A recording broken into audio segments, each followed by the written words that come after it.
ఓం శ్రీ గురుభ్యో నమః. ఓం శ్రీ మాత్రే నమః. ఈ జనరేషన్లో చాలా మంది భార్యలను భర్తలను భార్యలను పేరు పెట్టి పిలవడం అనేది జరుగుతుంది.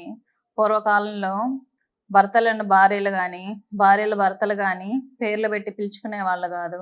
ఎందుకంటే చాలా వరకు మగవాళ్ళ వయసు పెద్దగా ఉంటుంది కాబట్టి, ఆడవాళ్ళ వయసు అనేది చిన్నగా ఉంటుంది కాబట్టి, ఆడవాళ్ళు మగవాళ్ళని పేరు పెట్టి పిలవడం అనేది సమాజంలో అది చాలా తక్కువ స్థాయిలో భర్తను సూచించినట్టు ఉంటుంది కాబట్టి, ఆడవాళ్ళు ఎక్కువగా పేరు పెట్టి పిలవడం అనేది జరిగేది కాదు.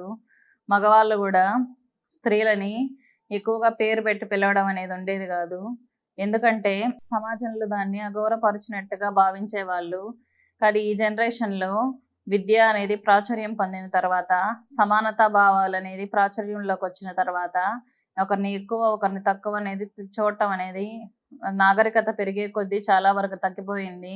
కాబట్టి ఒకరినొకరు పేరు పెట్టి పిలవడమా, వేరే విధంగా పిలవడమా అనేది సమాజంలో మర్యాదను అనేది సూచిస్తుంది. భార్యాభర్తల మధ్య ఎటువంటి భావన ఉన్నా కూడా సమాజంలో వ్యక్తపరిచే సమయానికి వచ్చేసరికి సొసైటీలో ఎక్కువగా భర్తకు భార్య విలువనిస్తూ ఉంటాడు, భార్య కూడా భర్తకు విలువనిస్తూ ఉంటుంది.